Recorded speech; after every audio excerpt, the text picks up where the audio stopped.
This past Sunday, we celebrated the great festivity of our Lord being raised from the dead, the resurrection, that pivotal Christian doctrine which changes absolutely everything. But as we all know, just because our Lord has been risen from the dead, it doesn't mean life gets any easier. In fact, just like behind me, we got another storm coming. But isn't that life? There are always storms coming. And the question is, how do we react to the storms?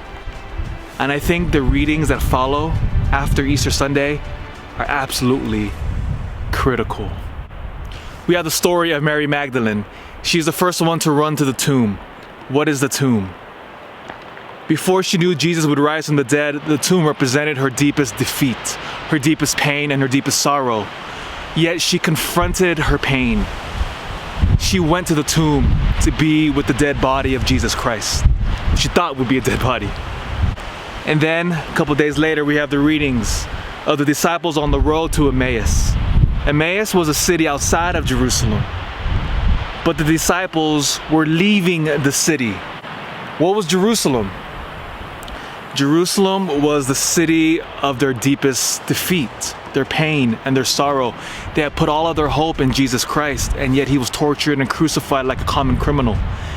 And so they fled. Is that not all of us? It echoes all the way back to Adam and Eve when they first fell. What did they do after original sin? They hid themselves. They ran away from it. That is all of us and all of our vices. That is us drinking ourselves to drunk. That is us buying all of this stuff to quell the pain of our lives.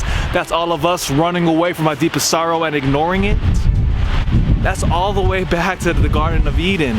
That's how we normally run away from our problems. But with the risen Lord, Mary Magdalene now gives us the example. With Jesus Christ risen from the tomb, we go to our sources of our deepest pain and our suffering to be healed. Not like the disciples on the road to Emmaus. As they walked away, they hid from the pain. But as they encounter now on the road to Emmaus the risen Lord, it is said that as our Lord explained to them the scriptures, that their hearts were inflamed. And they recognized Jesus in the breaking of the bread. What does that mean for us now? It means that our Lord can still be found at the Holy Mass, in the Holy Eucharist, Christ truly present. In the Holy Eucharist, we face our deepest pain, our deepest sorrow, our darkest vices, everything that we tend to run away from. But no amount of alcohol can heal us. No amount of money or housing or cars could ever heal the deepest wounds of my heart. It's only in Jesus Christ, the risen one. And so now be like Mary Magdalene. Go to the tomb. Go to Jesus Christ and watch it. Our Lord is not there. He's been risen. And only in the risen Lord can we finally find that healing. No matter the storms, no matter how windy or how much snow or how much wind, the Christian with Jesus Christ can withstand anything.